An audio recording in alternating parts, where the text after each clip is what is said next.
acute aortic syndrome, is a non-contrast phase really necessary? I have nothing to disclose. So a little bit of background.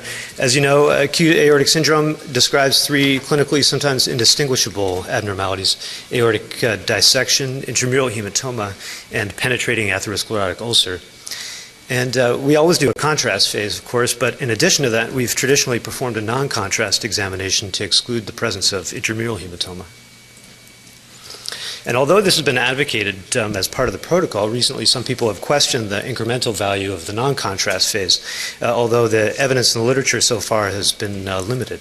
So we hypothesized that we could detect intramural hematomas alone with contrast-enhanced images only. So first of all, a little bit of a small definition. There's multiple definitions of intramural hematomas in the literature. It can be a little confusing. We defined it by perhaps the narrowest of definitions, which was acute hemorrhage within the aortic wall without a visible intimal defect. And that's distinct from a thrombosed aortic dissection. As you can see here, this displays the classic appearance of an intramural hematoma with wall asymmetry and hyperdensity. So we performed a matched case control study using consecutive patients. We initially performed a retrospective search for all CTHS that were performed for acute aortic syndrome at Harborview Medical Center from 2005 to 2010. We came up with a total of 839 exams, and we excluded about half of them due to the exclusion criteria on the left, which were often wrong indication or duplicate records, and came up with a total of 423 new acute aortic syndrome workups. And from this, we detected 11 actual intramural hematomas, which was a prevalence of 2.6%. And that's distinct from the thrombosed dissections, as I said. And our gold standard was consensus on image review between radiologists. So we took those 11 intramural hematoma cases and matched them for blinded image review. So we randomly selected our controls from our workup cohort using normal controls, that is without aortic pathology, and also abnormal controls. So they had either aortic dissection or penetrating atherosclerotic ulcer or both, but no intramural hematoma. And all controls were age and gender matched. And we matched 2 normal controls per IMH case, and then matched all of the abnormal controls as well. It came out to be a total of 45 cases. So we 3 independent blinded reviewers looked at the contrast-enhanced images only, and for detection of intramural hematoma, aortic dissection, and penetrating atherosclerotic ulcer. And for intramural hematoma specifically, they were asked to give a 5-point scale of their confidence. So 1 would be definitely no, and then 5 would be definitely yes, and then there's some probable or maybe between. And then we also asked them to indicate whether they would order a follow-up non-contrast CT based on their confidence in the diagnosis. So here are our results. So we had only 2 false negative intramural hematoma reads. That's 2 of 3. That's 11 reads for the 3 reviewers. And those both received a confidence rating of 2 or 3. So one received a maybe and the other one received a probably no. There were 21 follow-up CTs that were recommended, so about 1/6 of the cases. About half of the intramural hematoma reads were non-contrast CT was requested in those cases, so a high proportion, and a few of the control reads. And overall, we also had 6 false positive intramural hematoma reads. And our inter-reader reproducibility was good at about 0.8. So here's our sensitivity and specificity. The important line is the one underneath. The up top are the raters individually, and the bottom line is overall. And on the left-hand side, you can see sensitivity was 94% with the confidence intervals next door. And then on the bottom right-hand, our specificity was overall 94%, including all controls. It was our specificity was better compared with the normal controls, as you'd expect. So here are 2 false negative cases. You can see here the non-contrast images. These, of course, weren't reviewed. And these were the images that were, the contrast was above and the non-contrast are below, of course. And as you can see, they're both in the aortic arch, interestingly, and I think they're both subtle cases. So for those two negative cases, as I said, the confidence rating for that diagnosis wasn't definite, and in both cases they actually ordered non-contrast CTs for those cases. So we calculated that if a delayed CT was ordered only when our raters only had a confidence level other than 1 or 5, so a confidence level that wasn't definite, we would only be ordering about 14% delayed scans and non-contrast equivalent for our cohort versus 100% as the protocol would demand. And in that case, no intramural hematoma cases would be missed using this conservative approach. So in conclusion, a non-contrast examination is likely unnecessary for the diagnosis of acute intramural hematoma. We should order a delayed post-contrast CT for suspicion of intramural hematoma for cases where we're not sure about the diagnosis. And this can potentially be dose-saving change and also savings in time by eliminating the non-contrast phase. And we're in process actually at Harborview and changing our protocol. We're actually changing to a routine non-contrast phase for patients who are over 50 years old only, and under 50 years old we'll only be doing them as needed. Thank you.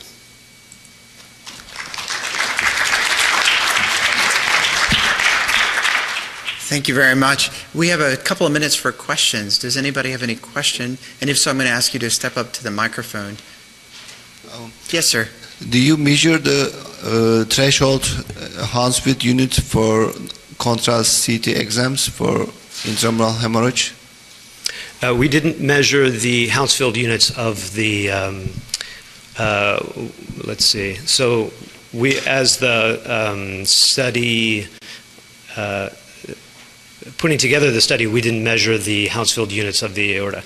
Whether the reviewer may have measured the Hounsfield units of the aorta, because each of, I didn't mention this in here, but all of the cases were de-identified and put on PACS for PACS image review. So they had the full range of the PACS tools. So. Maria? In the case where you would recommend a delayed phase, where you, on the contrast, it's somewhat suspicious, so you want a post-contrast delayed, how delayed is that scan typically? What's the recommendation? You know, I don't have a good answer for that. I can come up with one, but there are better people than me, I think, to answer that question, so sorry. Chris, I have one question for you. We actually, at our place, do a non-con, and we find it very helpful for distinguishing a type A versus a type B intramural hematoma. Okay. Did you look at the distribution at all, and the reader's confidence in saying it was a surgical versus a medical lesion? You know, that's a nice point.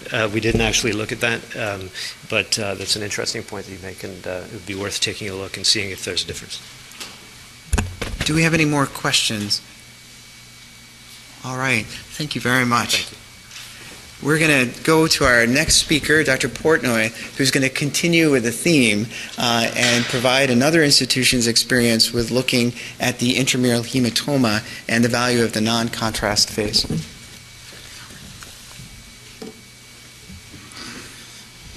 So I actually had the privilege of seeing the University of Washington, Dr. Potter's abstract when they were submitted, and then I had the privilege of hearing it today, and it was a job well done. I'm glad that we had the same clinical question with a similar clinical outcome.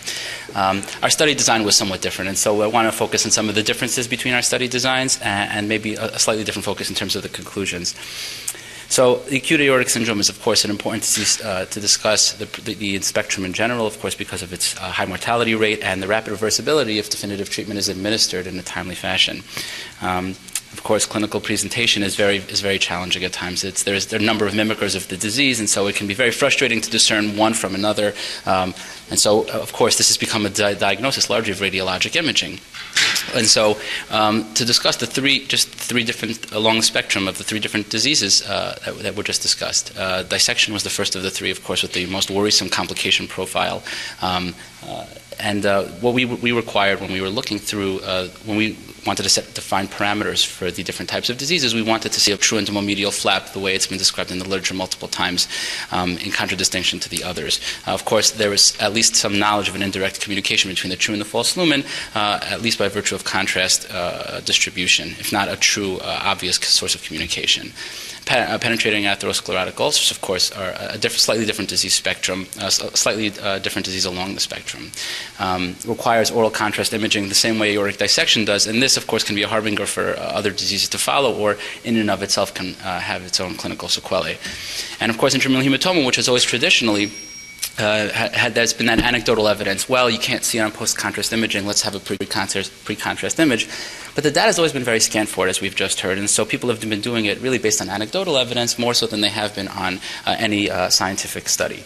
And so that's what we sought to discover. Now, whether or not these three diseases are one disease on a spectrum or actually can act independently of one another was a source of debate. This question's been asked since the early 80s, but actually is something that really we've recognized is probably true, and unrelated. The majority of the cases probably do exist on a spectrum, but there are a minority of cases, of course, which will act independently of one another for a host of different reasons we discussed, surgical, medical, and others. And so what we looked at was there was that wonderful IRAD, the International Registry of Aortic Dissection, which had it was a multinational, multi-hospital consortium that came together to compile as many of these cases as they could. And they had a host of wonderful epidemiologic and prognostic values that they were able to disseminate as a result of their study. And so what was most striking is this 5.7%. So in the 5% range, so the University of Washington group had somewhere in the 2s, this group was somewhere in the 5s. It's a low prevalence, very low prevalence among those who have true positive. When you consider all comers, of course, that number is even lower. Also to consider is the mortality rate, at least in the acute setting, IRAD publishes 21%. We'll come back to that number. It is important. And so the question asked is the same way we've just heard. How many of these are we missing? It's so low prevalence, and if we are missing any of them, is that number statistically valid to warrant double the radiation dose, double the time, scanner time, radiologist time, etc. And so we had a retrospective non-inferiority blinded study. We hypothesized a non-inferiority study, that post-contrast imaging alone would not be inferior to pre- and post-contrast imaging. And so we had same window, 5 years, over 1 million patients. We looked for the words intramural hematoma, 1,000 of which were returned. Most of all were no evidence of. 23 cases who had, this is important, it wasn't just true intramural hematomas, but they also had to have pre- and post-contrast imaging in the same set of scans. So a little bit different design. We necessitated that there be pre- and post-contrast imaging on board. And then we took 23 case controls, age and gender matched. And so we had 46 total patients, and we split them up. So we took the 46 patients, 23 cases and controls, and gave 5 thoracic fellowship-trained radiologists the opportunity to look at these images in just post-contrast isolation. Now, of course, there were only intramural hematomas and or controls, no dissections, a little bit different as well. And we asked them, are any of these diseases present? And then we gave them a few-month break, and then we asked them the same question with the same 46 patients, but this time we introduced the pre-contrast imaging and asked them, do you see it? And really in isolation from one another, and we wanted to compare these two sets of data. Did pre- and post-contrast really yield any benefit over post alone? Slightly different study design, but with the same question at hand. And so the answer was no, they didn't. And so these numbers are a little bit skewed, and perhaps we can discuss them afterwards, but this 73% versus 77% revealed a p-value difference that was statistically insignificant. There was a little bit of confounding here, perhaps because of the fact that some of the readers may have called something not an intramural hematoma. They might have called it a dissection, but that would throw the numbers off as being somewhat less accurate. But their overall, the statistical difference between the two of them was insignificant. A very high p-value, well over 0.05. And the number that I think was most relevant, that really is the number to consider, is this 9% or 8%. So the worst case scenario, we think there was no difference right down the middle here, but if there were a difference, it would be at worst 9%, 8%. And when you consider that from an epidemiologic standpoint, the fact that there are approximately 11,000 cases of aortic syndrome a year, the fact that only 5% of those at most, maybe even 2% of them, are going to be intramural hematoma, you're talking about 500 cases annually. When you talk about a miss rate of 9% at most, we think there won't be any. You're talking about 0.4% of cases, 4 out of 1,000 cases that are missed. When you consider that only among true positive disease present patients, you're actually talking about, when you incorporate all of the negative patients that we scan, which are the majority, well under 1 in 1,000. Important to note. And then when you consider the fact that 21% of these patients will die of it, only 1/5. So you're scanning 5,000 patients for one mortality benefit. Now that's important because you have to consider the alternative, the cost, the risk associated with this, right? And when you have, you're scanning 5,000 patients to confer one life-saving potential intervention. You remember, we're scanning 5,000 patients. The FDA tells us, this is actually pretty shocking, but I'd never seen this statistic before, but with a 10 millisievert dose of radiation, you're conferring 1 in 2,000 cancer-related deaths from those scans on a stochastic risk basis. So you're scanning 5,000 patients to save a life, 5,000 patients to find 5 IMHs, but those 5,000 scans are going to confer 2.5 cancer-related deaths. So it's something to consider. So, in conclusion, if you are actually conferring a benefit, which is questionable, I guess, from both of our opinions, that risk, that benefit is very small. And when you consider the risks, the costs, not only the radiation dose, but the scanner time, radiologist time, limited resources, it becomes highly suspect that a pre-contrast set of imaging is necessary. And so we feel that there probably is no need for it. Of course, because of the disease prevalence, it's a small subset. We only found 23 patients. The other group, also a smaller group. Larger scale confirmatory study would be warranted, but difficult given the fact that the disease is hard to identify. Thank you very much.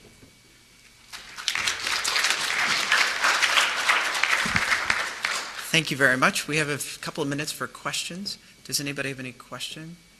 I actually have a couple. The same question that goes back that we had asked Chris is that did you look at the distribution of the intramural hematoma? Because sometimes the type A is a lot easier to see on the non-con. And then I was also struck by the fact that you said that you had 5 thoracic radiologists who are fellowship trained. And in our experience, the non-con is very helpful for the junior person and the non-chest radiologist reading. And so did you look at that as well? Because I think many of us don't have chest radiologists taking call at night. It's an interesting question. So to answer both of those questions, we discussed a couple of those things afterwards, but didn't look at them at the time. The question of intervention, ascending versus descending, your point is well taken that ascending may be more difficult to perceive, but we felt that from a clinical standpoint, almost all cases, if it's IMH, if it's IMH or dissection, if you're able to discern that there is pathology in the ascending aorta, the clinical intervention doesn't change. Ascending geography versus descending geography doesn't have an impact per se on the therapeutic intervention, as long as you can detect the fact that there was some pathology there. Whether or not it's more perceptible on an ascending aorta, we didn't consider, and it's something to think about. At least at our place, if there's a type A intramural hematoma, they'll go to the operating room, and if it's type B, they'll treat them medically. Oh, absolutely. So that's where we found it to be absolutely. Very helpful. Absolutely. And then just a follow-up question was that did you, for your pre- and post-con, do you change the dose at all? Many centers have described using a low-dose non-contrast to bring it down to almost screening CT level so that they could avoid some of the problems that you've alluded to. Absolutely. So that's a fair question. The frustrating part about intramural hematomas is that given the fact that they are so rare, being selective of the type of scan retrospectively that we were going to qualify would have eliminated the vast majority of them. So in your dissection protocol, they're the same dose for the pre and post? Oh, in those cases, yes. So yes. we didn't necessarily need a triple rule-out study. We wanted any CT scan that was pre and post contrast scanning. But yes, so in our case, yes, we do have a standardized dose. I don't know the protocol, to be honest with you. I think Dr. Shao may know it, but I don't actually know it off the top of my head. Awesome. Yeah. Are there any other questions? Well, thank you very much. Thank you very much. We're going to switch gears now and move to the discussion of the pulmonary embolism, and I'm going to invite Dr. Shahir from the Medical College of Wisconsin to share their experiences with modifying the pulmonary embolism protocol.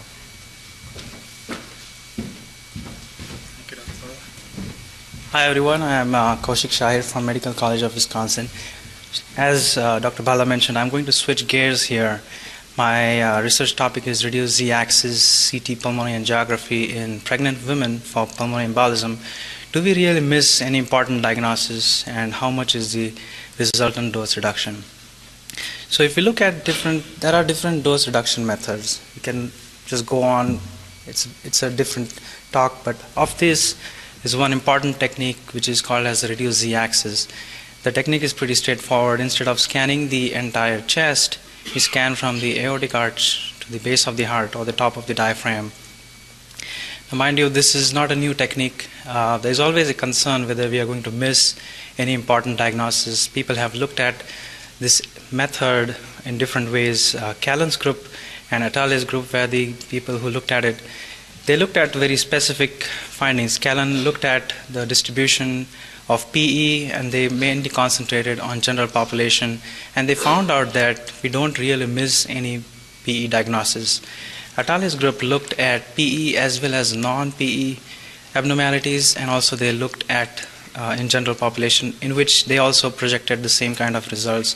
So we created one more project which was published recently, in which we not only looked at these findings, but we concentrated on a very specific age group, which is 18 to 40 years age group, where there is a very little concern of missing a big lung cancer or a big abnormality. And we also found that we did not miss a PE. In addition to that, we found that the dose reduction was a whopping 69%. So the purpose of our examination was whether we can really try and apply this same method in pregnant population. Do we really miss any big diagnosis, and what is the dose reduction resulting? So pregnant population is extremely sensitive. Everybody is talking about reducing dose not only to the mother but also to the fetus based on the ALARA concept. So in this retrospective IRB approved study, we had two parts to this study. In part one, we looked at the data for 9 years, in which all the pregnant women who underwent CTP exams were identified. Those who had inconclusive studies were excluded. The scan parameters were pretty standard. There was some variation, but most of them had smart MA technology. These scans were then modified by our 3D tech in the 3D room, in which she removed the images above the aortic arch and below the base of the heart. The new series were created, loaded onto the PACS on a workstation. Now these were then assessed individually by two independent readers who scored them for PE and non-PE abnormalities. Now their results were then compared with the original read by the third radiologist. Part two of this evaluation was a part of quality control project, in which the DLP distribution on the 3 zones was assessed on the CT console itself. While planning an examination, if you plot 3 different zones of acquisition, the scanner console itself gives you a DLP value for the distribution as shown in this photograph. So we did this for 36 patients. These patients were not pregnant.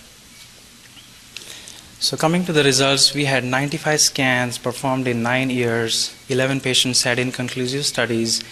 So we had 84 patients in total. Two were positive for PE, 32 were completely normal, and 52 had non-PE abnormalities. This is just an just a tabular distribution of how we divided the findings as potentially important findings and incidental findings. Looking at the reader performance, we did not miss a PE. As expected, there was extremely good inter-observer agreement.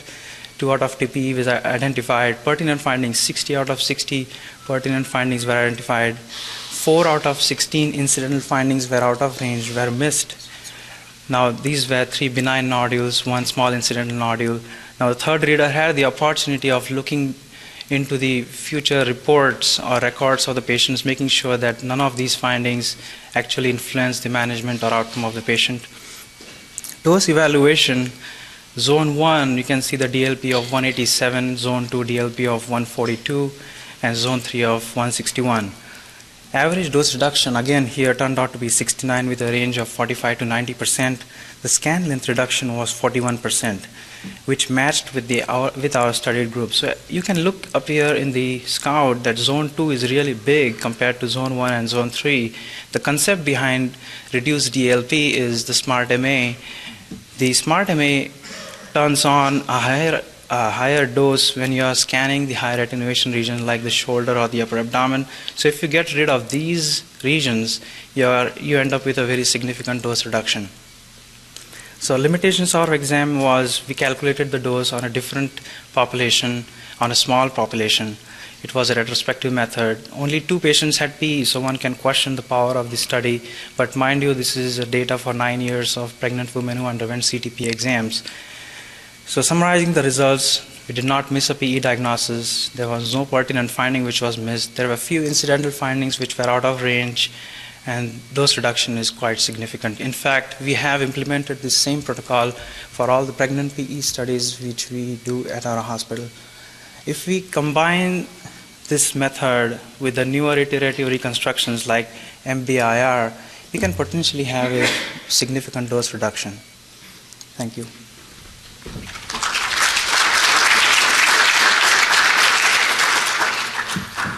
Do we have any questions from the audience? I think somebody's coming up to the podium. A bit short, sorry. Hi, thanks for that. I was just wondering, you were talking about doing CTPAs in these pregnant women. What about just a perfusion scan in the pregnant population, particularly if they've got a normal chest X-ray? Did you look at that cohort of patients, or do all your patients get a CTPA?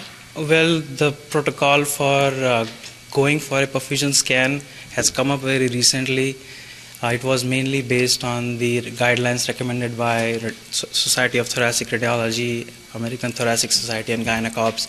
Now we have that protocol. If our chest X-ray is normal, only then the patient goes for the VQ scans. However, our ED still doesn't understand the concept, so we have to go in for what they ask for. So. Okay, thanks. I just wanted to follow up on, you said that there was a 69% reduction in dose. What approximately is the effective dose of that limited range, if you were to calculate it? Did you get any sense of how it would compare to a VQ scan of about 1.2 millisievert effective dose? It would be around, it would be like 2 millisieverts. So about double, but not that much more. Interesting. Mm-hmm. It's very interesting. I think one thing that a lot of centers have reported is that when they include the thoracic outlet in their PE protocol, it's amazing how much dose is brought on by the dose modulation software. We have time for one more question. Does anybody in the audience have any questions? Yes, I'm going to ask you to come over and get to the microphone, if you could, just so we could hear your question. And forgive me, if I'm ignoring some of you, it's not intentional, it's just the light is obscuring the back of the room. Yes, sir. I just wondered whether you know how long the Z-axis is from aorta to top of diaphragm. It's approximately 15 centimeters. So a 16-centimeter detector will cover most of your patients. Mm-hmm. Very good. Any additional questions? All right, thank you very much. Thank you. We're going to invite the next speaker up, Dr. Cho, who's going to now speak to us on further attempts at trying to lower thoracic emergency doses. Dr. Cho.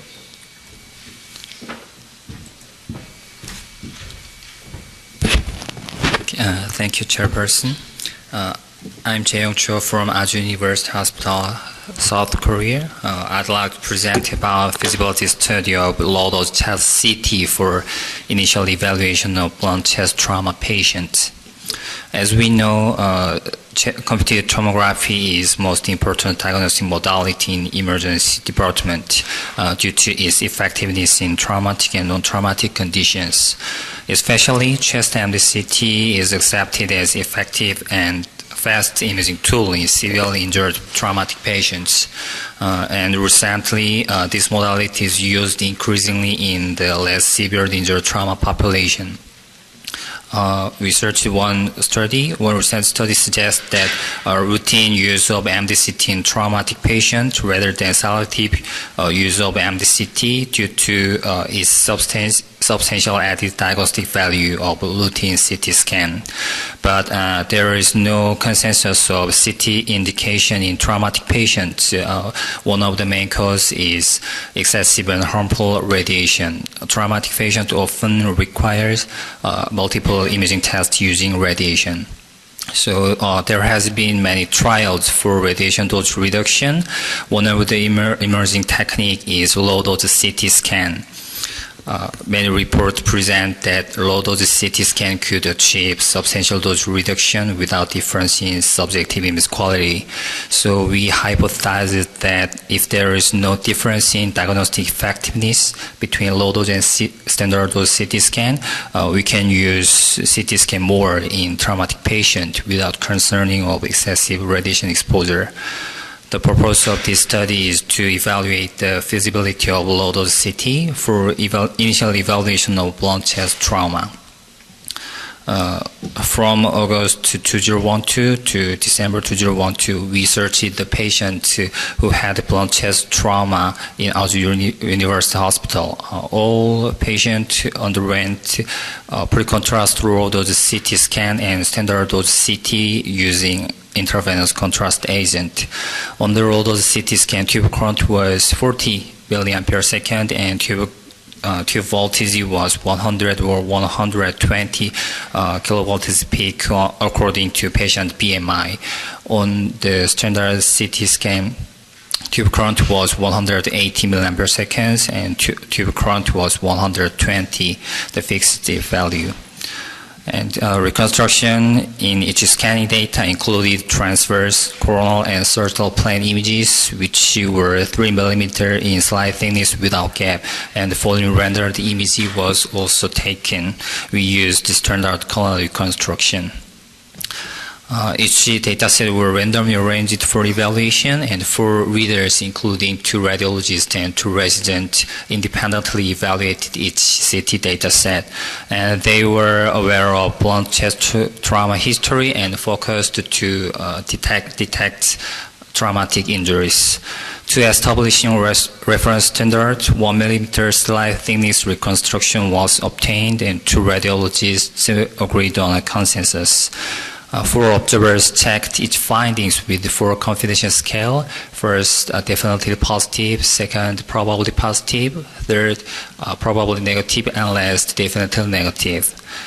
We evaluated pulmonary, tracheobronchial injury, skeletal trauma, mediastinum, aorta, diaphragm, chest wall, and upper abdominal solid organ injury. Let me present an example of cases from this study. 24-year-old male patient who had blunt chest trauma due to pedestrian traffic accident. We evaluated 3 planes of CT scan and volume rendered image. We can find traumatic injury of pulmonary contusion, sternal fracture, substernal hemorrhage, and easily on both scans. So ROS comparison analysis was done for evaluating diagnostic performance between low dose and standard dose CT, and intra-class correlation coefficient analysis was used to confirm inter-observer consistency. As a result, this table showed the demographic finding of patients. 71 patients were enrolled, and most common cause of blunt chest trauma was car accident. This table shows the type of injuries, and the numbers mean per patient count. The most common injury was rib fracture, which were followed by pulmonary contusion and hemothorax. Average radiation dose was 2.67 milligram low dose CT scan and 30.4 milligram standard dose CT scan. Low dose CT scan showed about 78% radiation dose reduction. Our comparison analysis were revealed that there is no significant difference of diagnostic performance in pulmonary injury and all skeletal trauma, hemothorax, and chest wall injury. This result correspond with our expectation that low-dose CT scan would show good diagnostic performance in traumatic injury except vascular injury and abdominal solid organ injuries. Intra-class coefficient analysis showed that moderate to substantial agreement in traumatic injury, except also in aortic injury and abdominal solid organ injuries. There are several limitations in this study. First one is small number of cases. Secondly, we did not use iterative reconstruction technique. As we know, this technique could reduce radiation dose and artifact. And third is about contrast enhancement. This case is an example of our study. The patient who have aortic dissection. And it is difficult to find vascular injury on pre-contrast image alone. So further study of low-dose CT scan with IV contrast use is mandatory. In conclusion, low-dose CT scan have great potential benefit to maintain diagnostic imaging quality and to provide significant radiation dose reduction. Okay, thank you for your attention.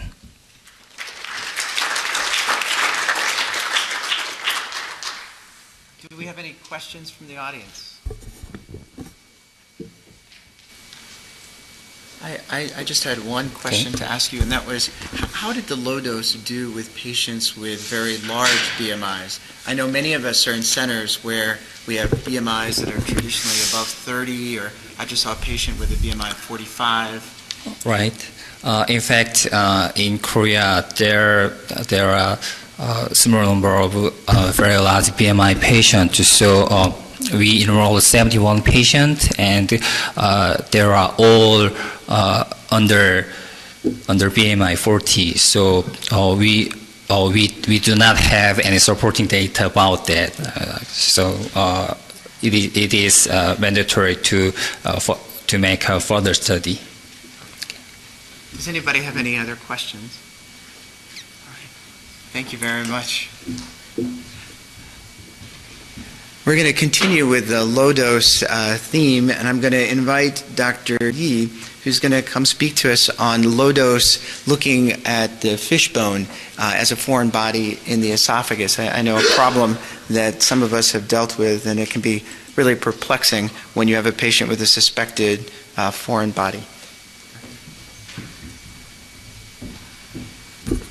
Thank you. I'm Furami from Aju University School of Medicine, Republic of Korea. Sharp fishbone is fragile foreign body as very practical situation because it could invoke foreign body-induced related complication, including mediastinitis and perforation of aorta. MDCT is very useful imaging tool for evaluating if fragile foreign body. In the emergent circumstance, after an initial negative clinical inspection of the oral and the hypopharynx, the MDCT would be first choice modality. Low-dose chest CT or ultra-low-dose chest CT is recently used for evaluation of lung parenchymal disease because of its high intrinsic contrast and low attenuation. However, these have some limitation for evaluation of mediastinum due to inherent narrow range of attenuation densities and noise from photon starvation. Recently, we accumulated experience with CT examination using I-4. Empirically, we deduced that high density is fragile foreign body would be well detected on sub-millisievert CT examination using I-4 IR. Therefore, this present study was aimed to evaluate the usefulness of very low-dose chest CT as an initial imaging study for sharp fishbone is fragile foreign body. From January 2012 to January 2013, there were 38 patients who visited the emergency room with an obvious history and the symptom of sharp fishbone is fragile foreign body were included. All the patients underwent primarily careful oral examination and indirect laryngoscopy and were revealed to have negative findings. All the CT images were acquired with 20 milliampere and 100 or 120 kilovolts on 64 detector row CT. CT image reconstruction was subsequently achieved with X-ray and coronal planes using both FPBP and I-4 IR techniques. Diagnosis of fishbone EFB was confirmed by flexible EGD and surgery. Vendor providing CT dose index volume and dose length product were recorded as radiation dose descriptor. All the images were evaluated by 3 observers who are experienced thrashing radiologist, third grade trainee of radiology, and an emergency physician. Positive findings were defined as direct identification of high-density foreign body or identification of secondary findings including soft tissue edema, hematoma, and pneumomediastinum. Subjective image noises were recorded using 4-graded scale as thoracic and left pulmonary trunk and lung base level. The standard deviation of attenuation and the ROI were measured and used as the objective image noise. Circular ROI were placed in left brachiocephalic vein, pulmonary trunk, and descending aorta of lung base. Statistical analysis was performed as follows. Here are the results of our study. Mean radiation dose was 0.46 millisievert, and total 33 patients were identified as having fishbone EFB. 5 patients were labeled as not having EFB. The objective image noises were significantly lower in the image with using iDose 4IR. The subjective image noises were also significantly better in images using iDose IR. The qualitative noise score was about 3 in iDose 4IR, which is considered as acceptable image noise, and about 2 in FPP images, which is considered as suboptimal image noises. Diagnostic performance of low-dose chest CT for evaluation esophageal foreign body was good to excellent in all readers and its techniques. There was no significant difference of diagnostic performance between observers. Let's see an example. The sharp high-density fishbone esophageal foreign body is well identified in both FPP and iDose 4IR images in thoracic esophagus. This foreign body was removed by flexible EZD without complication. This is an example of a false positive made by emergency physician. As you can see, the image of FPP is mature and grainy image texture. The emergency physician diagnosed a cervical esophageal foreign body only on FPP images. Inter-observer consistency was very excellent in its reconstruction technique, and among 5 true negative cases, the emergency physician diagnosed 2 false positive regions reviewing CT data of FPP. In conclusion, very low-dose chest CT using iDose 4 provides satisfactory diagnostic imaging quality for identifying fishbone EFB. Therefore, ultra-low-dose CT would be adequate as first imaging modality for sharp fishbone EFB. And iDose 4IR would be useful to reduce mediastinal imaging noise mimicking esophageal foreign body. Thank you.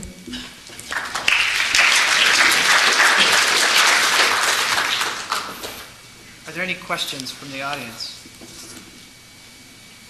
Just one question. Did you think that if there was a fishbone in the stomach, you would be able to see it with a low-dose technique? Actually, it is very difficult to identify the fishbone in the stomach because there are so many other hyperdense material in the stomach after the meal. Thank you very much. I'm now going to turn over the podium to Dr. Patlas, who's going to continue with the last 4 presenters for this session.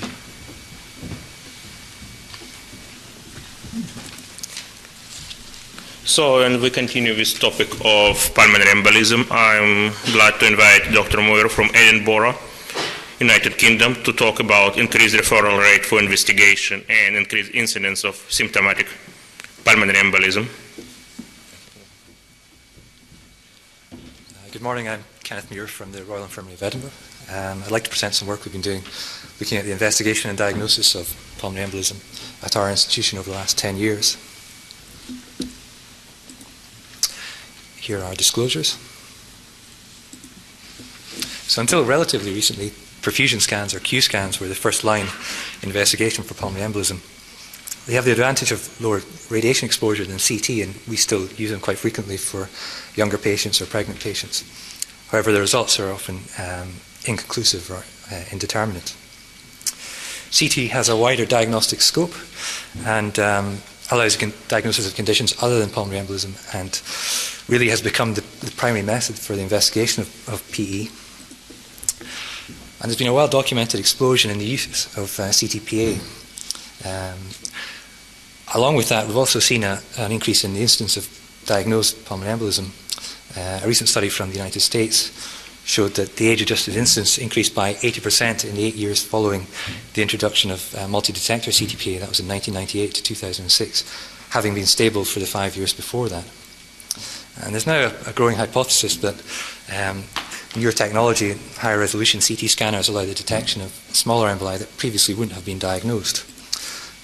This is a paper that was published in the British Medical Journal this summer, researchers from Boston, which was very interesting and posed a few very good questions, amongst which was whether we're diagnosing smaller emboli that perhaps don't need to be treated.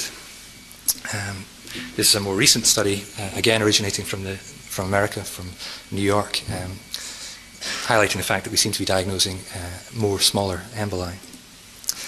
So the purpose of our study was really to look at the investigation and diagnosis of pulmonary embolism at our institution over the last 10 years.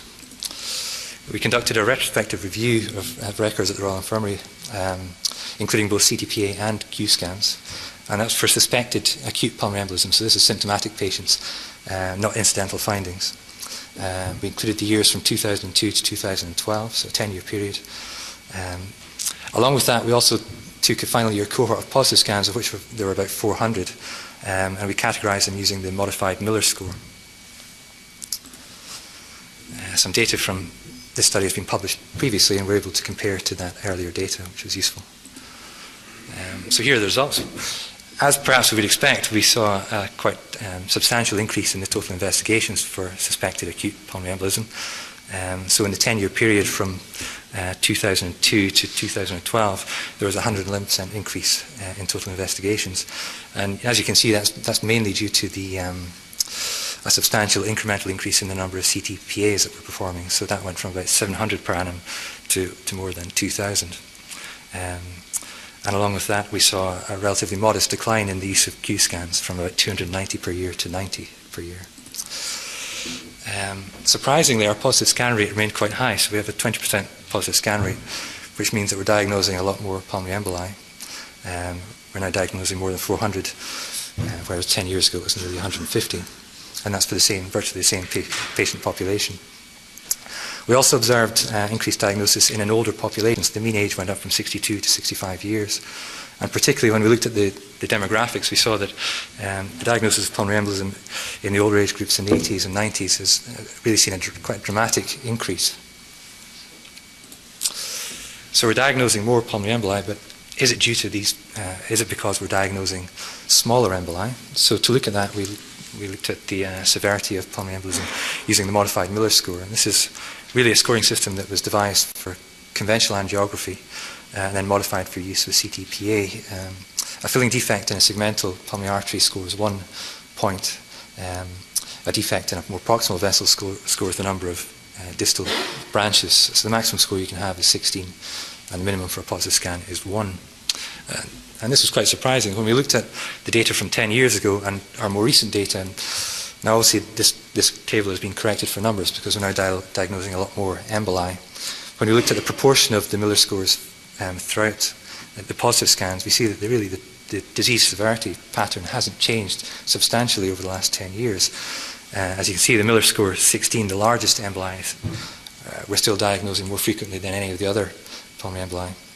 There's perhaps been proportionally a slight reduction in Miller score 16s. And at the other end, we see that there's about a 5% increase in the Miller score 1s, the smallest emboli. But the overall pattern hasn't changed too much. There's perhaps a slight tilt in that direction. So in conclusion, as we might expect, we saw a major increase in investigation of symptomatic acute PE. And really that was mainly due to a substantial increase in CTPA, and that follows trends we're seeing elsewhere. Our positive scan rate remained high, resulting in a significant increase in the incidence of acute pulmonary embolism diagnosed. We observed an older population with PE, and that's interesting. That may be a reflection of, number one, of an ever-aging population, or also of a change in clinical practice where we perhaps have a better access to CTPA and have a lower threshold for scanning older patients. Surprisingly, our hypothesis doesn't really support the diagnosis that the increased incidence of pulmonary embolism is purely due to the diagnosis of smaller emboli, although it has to be said that that may be explained by the fact that we're diagnosing emboli in a different population. The demographics have changed slightly, and it may be that older patients are more prone to more severe emboli, and that's something we're going to look at next. Thank you very much. you very much for presentation. Now it's open for questions. Questions from the audience.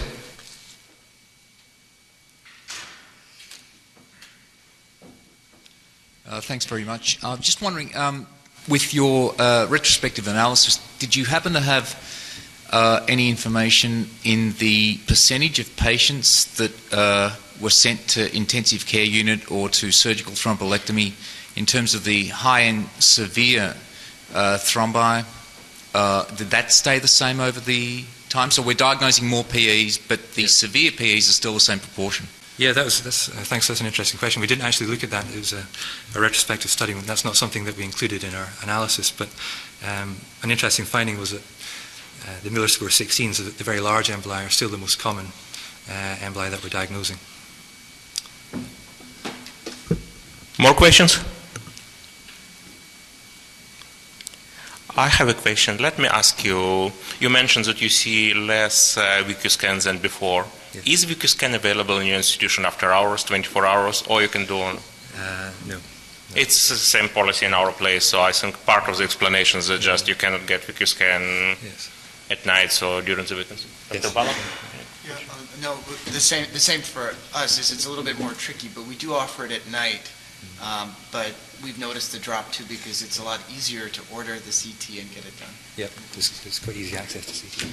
And is there any policy in your place to order CT for pulmonary embolism? What's the criteria?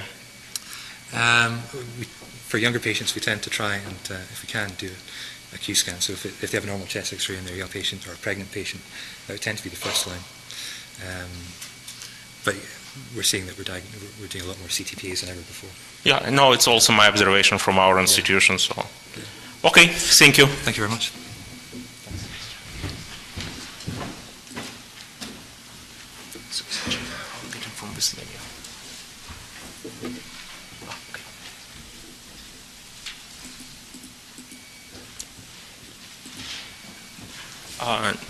The next presentation is from Dr. Scott Atkins from Loma Linda, California. Cost and risk analysis of CT pulmonary angiography to rule out pulmonary embolism in low and very low risk emergency room patients.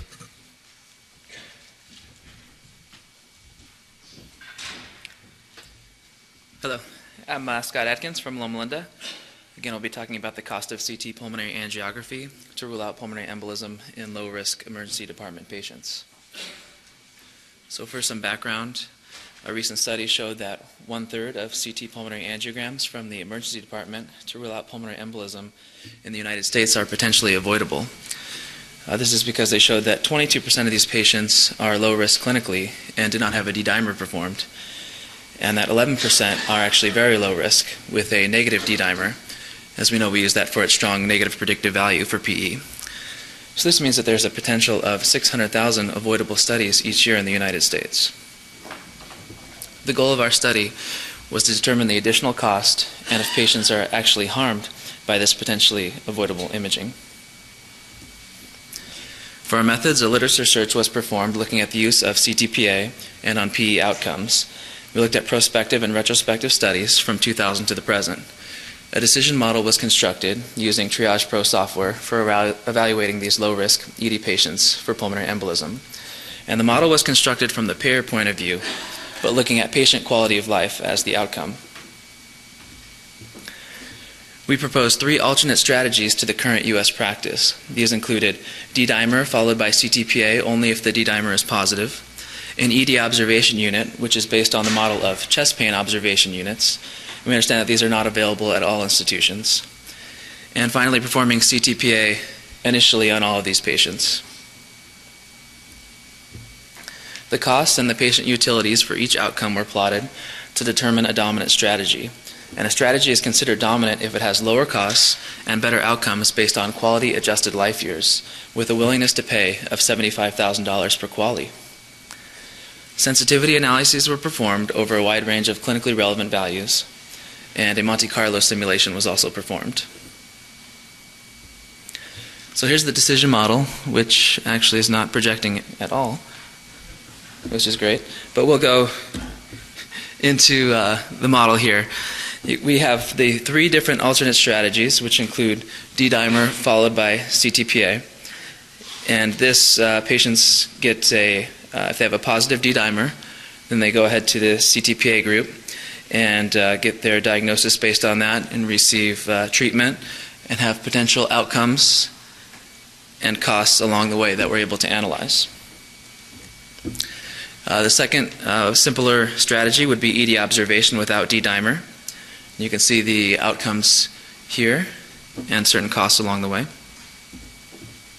The third group would be simply performing CTPA on all of these patients. And again, they have their outcomes and complications with their associated costs. And this doesn't project, which is great. There's the current U.S. practice is actually a mixed strategy of the other models where patients will either get D-dimer or not get D-dimer and go straight to CTPA. And of the patients who do get D-dimer performed, even those who have a negative D-dimer, some of them still undergo CTPA. So it's the most complicated strategy, what we currently do, and is more of a mixed strategy of the three others that we have. So data was collected from the literature search to be plugged into our decision model. These included incidence of disease and complications, the sensitivity and specificity of the exams that are performed, and we looked at cost data for each of these strategies, and we also looked at the patient utilities, which are measures of patient outcome based on quality of life to plug into and analyze the data. So looking at the results, we have when you plug in all that data, we have our 4 strategies, the cost for each of those strategies per patient, and the quality measures for those. So first I'd like to point out the quality measures show that there's no difference between the patient quality of life outcomes between these 4 different strategies. The differences come in the cost. So when we look at ED observation, it's the most affordable option per patient, followed by the D-dimer plus the CTPA if the D-dimer is positive. Then the current U.S. practice is the next most affordable, and performing CTPA on every patient is the most expensive strategy. As I mentioned, there's no difference in the quality outcomes. So when we analyze this data, we see that ED observation is the dominant strategy over most of the clinically relevant values. However, it's not a feasible option for most emergency departments. So D-dimer followed by CTPA, if positive, is also more affordable without a difference in patient outcome compared to the current U.S. practice. And on our sensitivity analysis, one interesting finding was that if the CTPA specificity is greater than 96%, then the D-dimer followed by CTPA actually becomes the cost-effective and dominant strategy. And so the literature estimates the specificity of CTPA between 89 and 98%. So as long as we think that we're as good as we hope that we are as radiologists and accurate and as specific as we would hope in reading CTPAs for pulmonary embolism, then D-dimer followed by CTPA is the dominant strategy. Here's the results shown in a graphical format. These are incremental cost-effectiveness charts. The chart here is just a diagram to show you how the chart works. There's 4 different quadrants, and the dashed line here is the $75,000 willingness to pay line. In the red, it would mean that we're comparing two strategies, comparing the alternate strategy to the current U.S. practice. If the patients fall in the red, that would mean that it's a worse strategy. If they fall in the green, that would mean that it's a better strategy with decreased cost and increased quality for the outcome. When looking at the ED observation group compared to the current U.S. practice, each of these dots represents a patient run through the model. And you'd see that the patients fall down in the green quadrant below the $75,000 willingness to pay line. That would fall here, showing that the ED observation is the dominant strategy. Also for the D-dimer followed by CTPA, the patients again fall in the green, showing it's a dominant strategy. With CTPA, simply performing CTPA in all patients actually falls above the $75,000 willingness to pay line in the red, and that would be an inferior strategy. We showed that there could be a cost savings estimate for the 600,000 patients. If you perform the ED observation method, you could save over $233 million annually, and the D-dimer followed by CTPA method over $129 million annually. In our conclusions, we saw that Ruling out PE in emergency department patients should begin with assessment of risk based on clinical factors, Wells criteria, to ensure that CTPA is not performed in low or very low risk patients, and that potentially avoidable imaging in these patients adds significant cost to the medical system without improving patient outcomes. We propose 2 alternate strategies which are available that can save money without affecting patient outcome. These are ED observation if it's available at your institution, and D-dimer followed by CTPA only if the D-dimer is positive. In the future, we would like to perform a quality improvement project studying the data from our emergency department, and we'd consider a decision-making tool to improve performance, such as Wells criteria and D-dimer as a requirement prior to CTPA for these low-risk patients. And we would also consider modifying our decision model to evaluate other risk factors which were not included in this study, such as contrast reaction, contrast-induced nephropathy, and risk of malignancy from radiation exposure. So we've all heard the phrase, first do no harm, but I prefer from the house of God that the delivery of good medical care is to do as much nothing as possible. I think that we showed that sometimes that's the case. Thank you very much.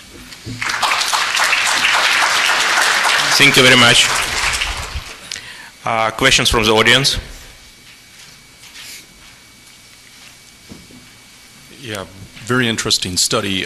Question for you. I don't know if you evaluated whether there were patients that were admitted to the observation unit after having had a negative CT pulmonary angiogram, and if so, what were the costs of the 2 together? In other words, they had a positive D-dimer, a negative CTPA, but were still admitted to the observation unit?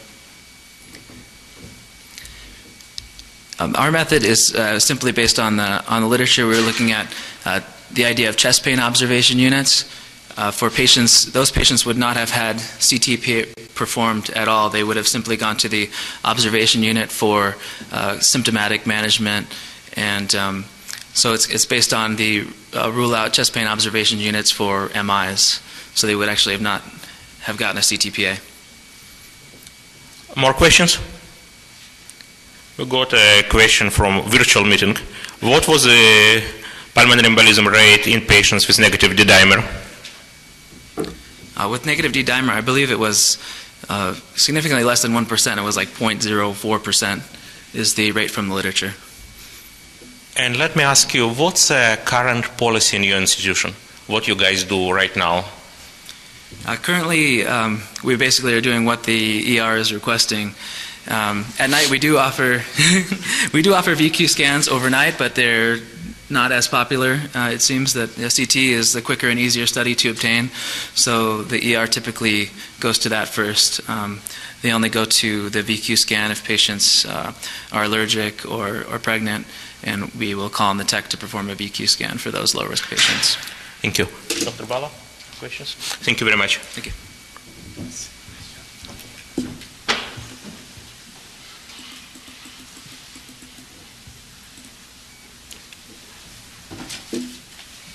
Our next speaker is Dr.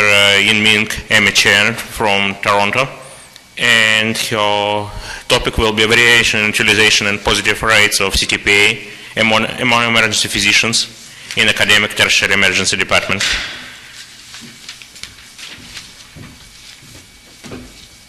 Thank you very much. My name is Amy. I'm from the University of Toronto, and my study looks at the ordering rates of CT pulmonary angiogram by the emergency department at my hospital and academic tertiary center.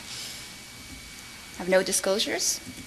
So previous studies in this area have shown a very wide variation in the rate of CTPA use and diagnosis of pulmonary embolism among institutions in North America. In particular, more recent papers have shown increased use with concurrent decrease in PE diagnosis rate over the last decade. This occurred despite the establishment of consensus guidelines. Despite the availability of all these institutional level data, there is no previous study looking at the ordering pattern of individual physicians. In the current climate of quality improvement with a goal of more uniform delivery of patient care, we believe this to be an important and interesting metric to examine. Therefore, the purpose of this project is twofold.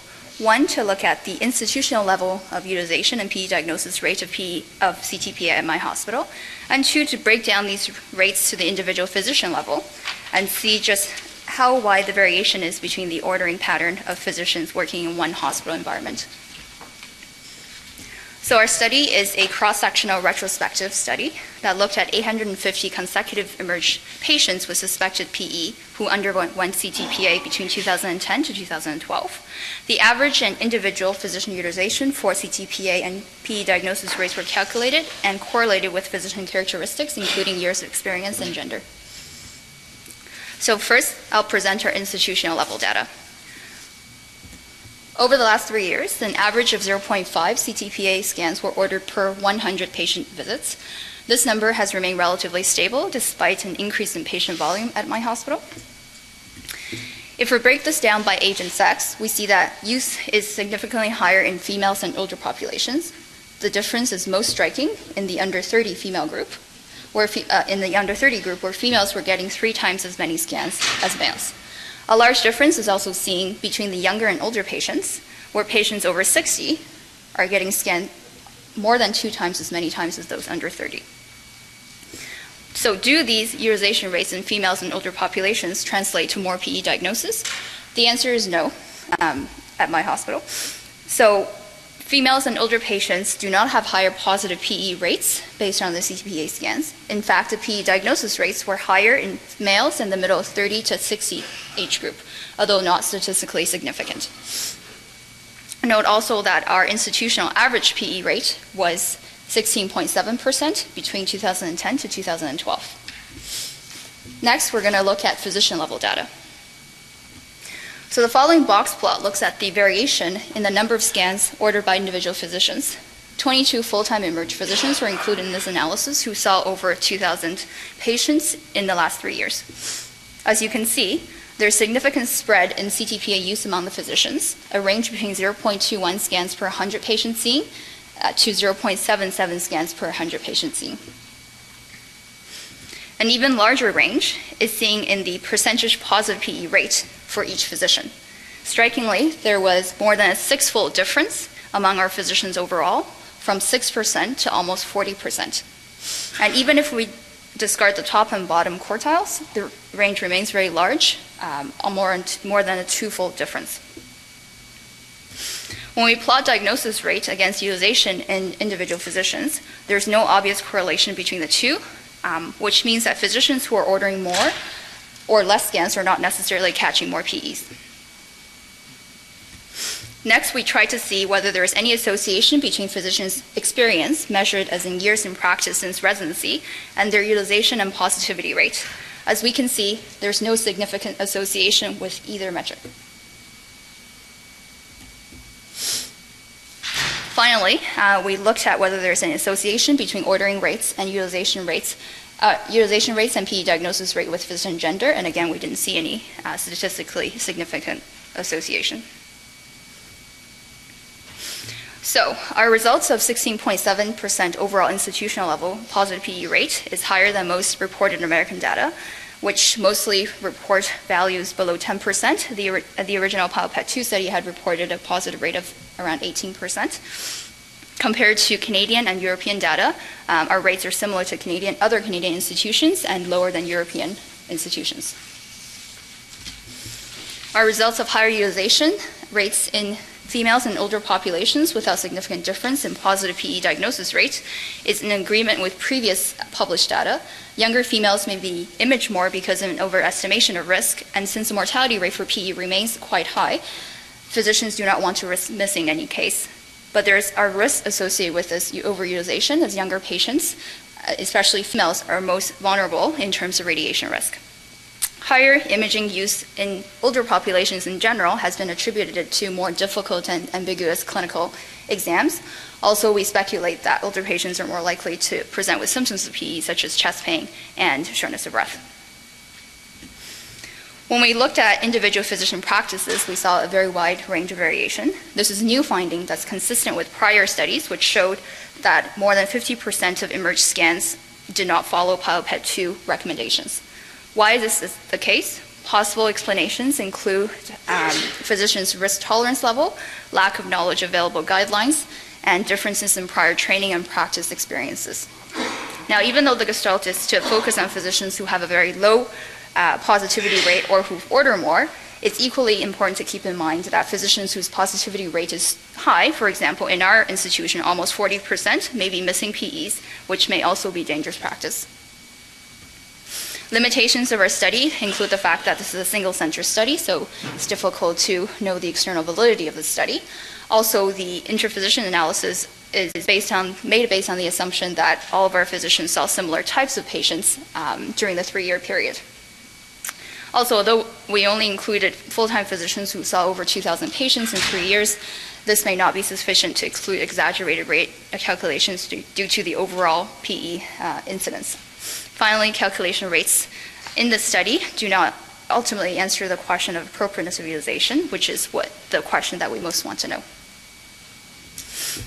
But given what we've found in the study, we believe there is definitely an opportunity for intervention to standardize CTPA utilization among our emerged physicians. And strategies would include continuing education in the indication and cost effectiveness of CTPA, computerized physician order entry with embedded CTPA decision support, something that's been looked at previously, as well as periodic feedback on individual physician CTPA ordering rates, and see knowledge of how they're doing relative to the average or relative to their colleagues would change practice patterns. But the baseline data presented here today could be certainly used as a basis to gauge the success of future interventional program.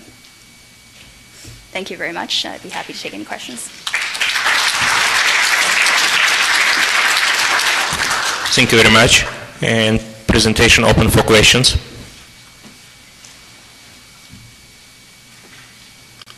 Any questions from the audience?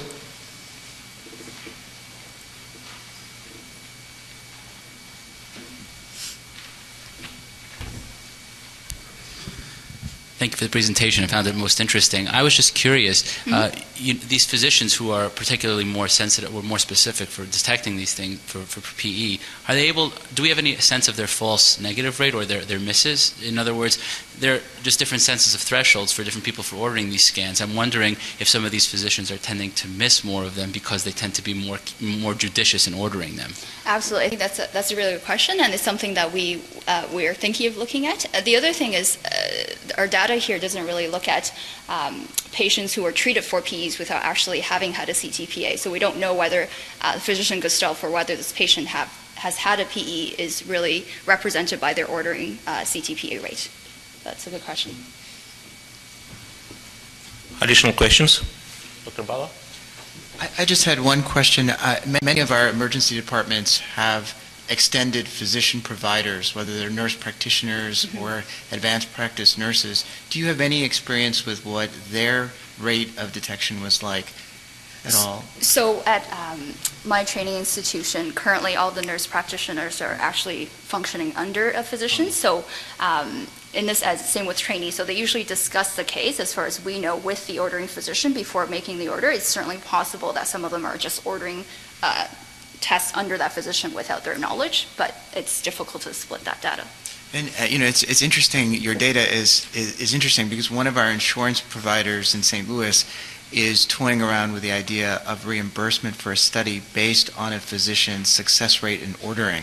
And that's interesting because what defines success is still a mystery to me. But, absolutely, yeah. Absolutely. And even comparison to their colleagues, I don't know if that's really the right way to motivate, sticking to guidelines either. It's a sticky slope. Yeah, it's a slippery slope for sure.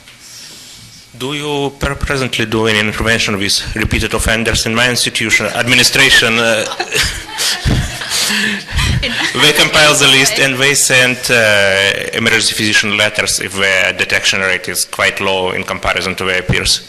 So right now, as far as I know, we actually feedback overall physician imaging use for every 3-month period. So we don't really separate CTPA versus other scans, but right now, emerged physicians know how they compare in terms of ordering compared to their colleagues and an overall average rate. And I don't think there is a punishment per se, but I think they just have an idea. Okay, thank you. Thank you.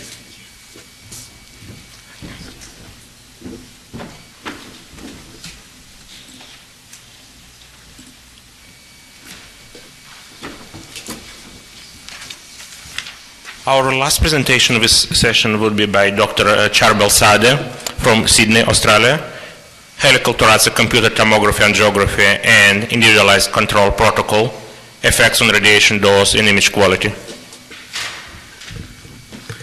Thank you very much. I'd just like to introduce this topic on radiation dose and image quality and looking at contrast. So I'll just discuss really quickly the clinical problems that's currently out there. The current research, we'll look at quantitative analysis and qualitative analysis, and we'll go through the conclusions. Now, when we talk about qualitative analysis, we've tried to exhaustively go through the ROC analysis, kappa analysis, and VGC analysis, which only in the last couple of years has come out as a new research method in image quality.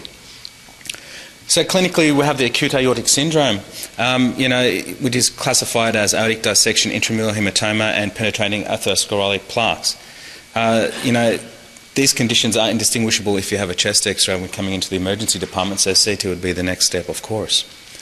A lot of problems that still exist out there with rapid advances in technology. People are going from 16 slice to 64 slice, and even 256 or 320.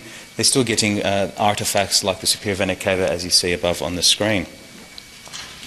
So currently, the most recent research, you see varying levels of contrast volume given to patients. The radiographer will sit on the scanner and he'll give either 100 mils, 120 mils, 160 mils. They're looking at body, weight and size, and they're trying to determine this. But unfortunately, because of timing, we're still getting, sometimes we do get streak artifacts within a superior vena cava. So what we did was we had a 64-slice GE CT scanner. We used the OptiVantage dual barrel injector, and we measured all of our images using the IMPACS AGFA system on a 3.1 megapixel monitor.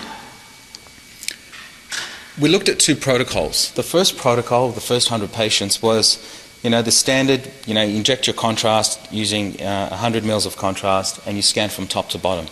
The second protocol we looked at was a contrast formula where we actually scanned in the opposite direction.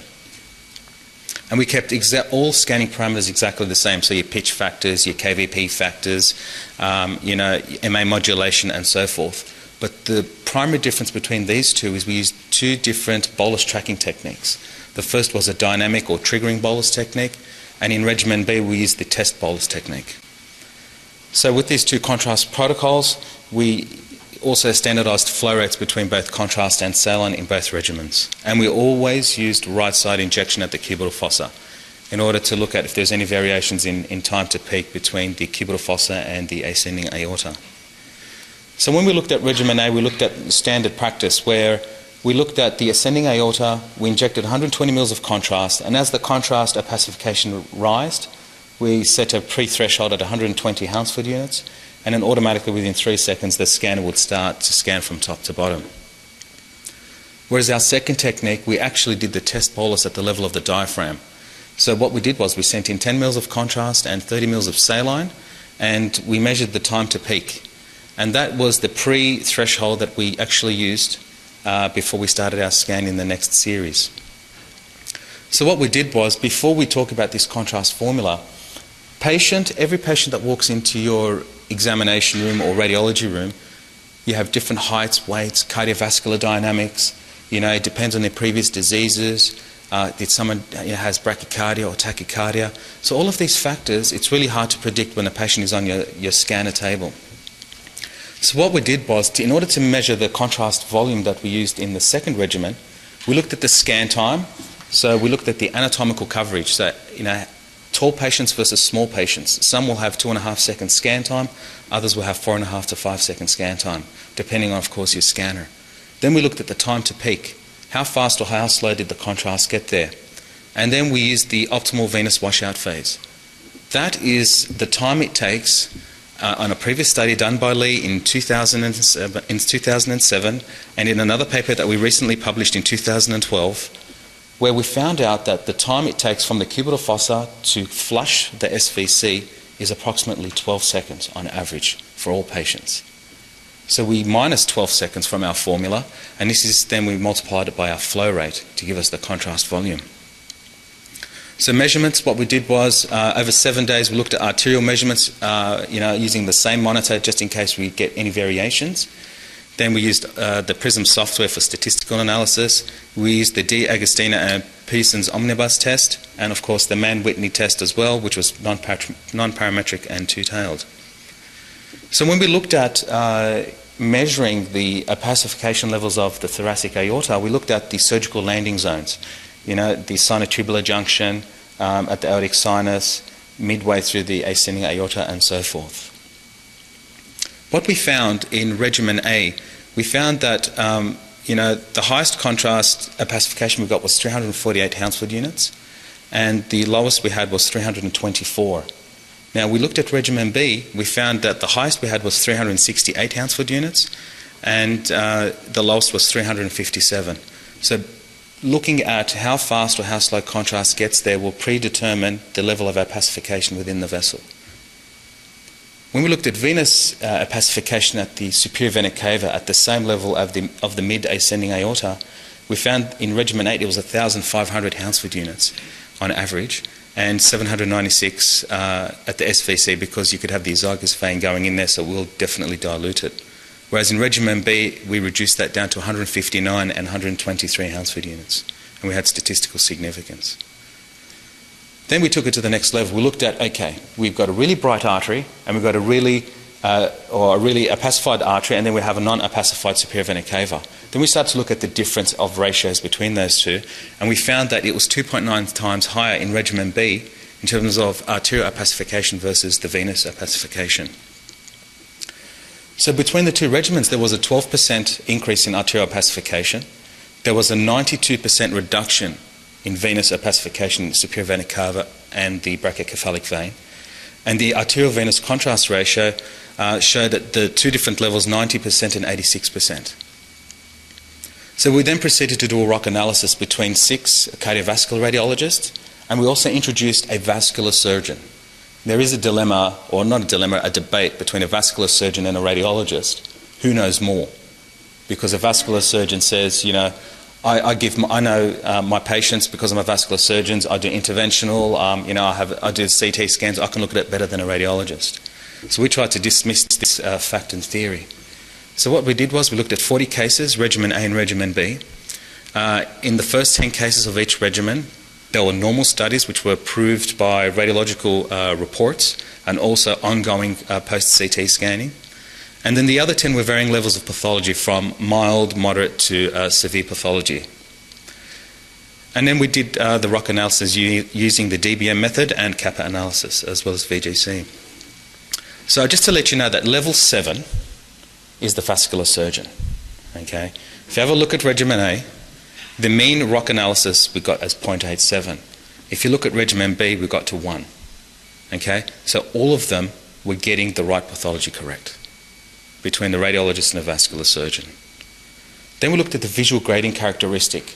This type of test on Imagenologia looks at the quality of the wall of the ascending aorta. So for a radiologist to have a look at the wall of the aorta to correctly diagnose an aortic dissection or a PAU or a hematoma or intramural hematoma, we looked at the quality of the wall. And what we found was with higher levels of opacification and increased reduction levels of venous opacification, we found that the radiologist was more confident in giving their diagnosis. So we looked at kappa analysis. It went from moderate to good at 0.6. And so with the contrast volume that we used in regimen A, it was 120 mils. We actually reduced contrast volume by about 57% using this formula. And the limitation in this study, unfortunately, we did not go into looking at the rates of contrast-induced nephrotoxicity, but this would definitely be the next step. And till date, there's all these hydration therapy methods, looking at creatinine, eGFR, and so forth. But ideally, in the current situation of what we know right now, is try and reduce your contrast volume as much as possible. Then, of course, we looked at radiation dose. We looked at scan time between each regimen because we wanted to look at the level of radiation dose between using 120 mils and 68 mils. They were both equal and there was no statistical significance. Scan range was also equal in both groups, and also the mean length product, or the mean dose length product, demonstrated significant reduction in regimen B versus A. So we actually found, that body height, weight, age and sex was equally distributed and there was no significance between the two groups. we've actually found that reducing contrast volume further reduces radiation dose to the patient during that examination. So just a couple of examples of what we talk about. You can have a look here on the first image on your left. It doesn't really well project up there because that looks like that's enhanced. On my screen here, that's not enhanced, the SVC. And you can see a small fenestration of a slow-flowing dissection. If you look in the coronal plane, you see that the level of the right atrium is actually completely washed out and you have good opacification within the ascending aorta. Now, there are differences when you're looking at CTA of the thoracic aorta, whether you do it helical or gated. Okay, so, I mean, that's another study we're looking at as well. This is a really interesting patient as well who had aortic coarctation. When we scanned from bottom to top, we actually found that this little small area where the contrast was just trickling through, we gave it more time for the contrast to get in there to reach peak opacification from the ascending down to the descending aorta. So just in conclusion, so far we've done about 3,000 patients till date on this technique. We've increased our vascular opacification by 12%. We've reduced venous opacification by 92% in the brachycephalic and superior vena cava. There was increased arterial venous contrast ratio comparison at up to 90% increase. Contrast volume reduction at 57%. Radiation dose reduction on average was 34%. And there was an increase in pathology detection between the two groups. And what makes it a lot easier as well is this. Between the radiologist and the vascular surgeon, they're both now giving informed decisions whether during the day or within the evening. Thank you very much.